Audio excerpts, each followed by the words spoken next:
The P8 Lite's hardware is a definite plus.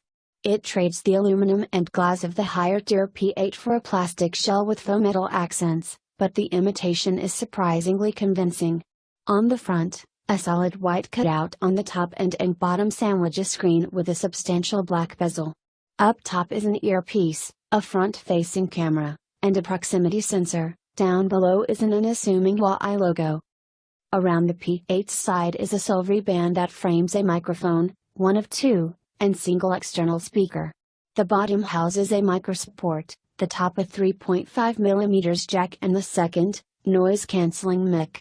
The power button and the volume rocker, both of which are solid and responsive, occupy the right side and protrude ever so slightly.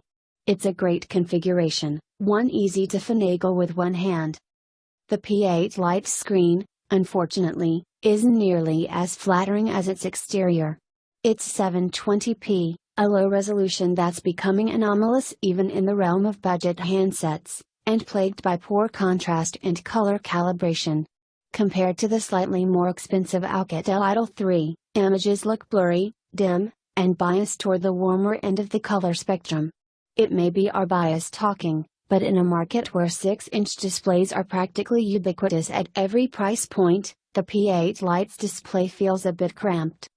The P8 Lite's other hardware is thankfully better. The mono speaker reaches a volume more than loud enough to hear speakerphone conversations from across the room, though it's occasionally prone to clipping.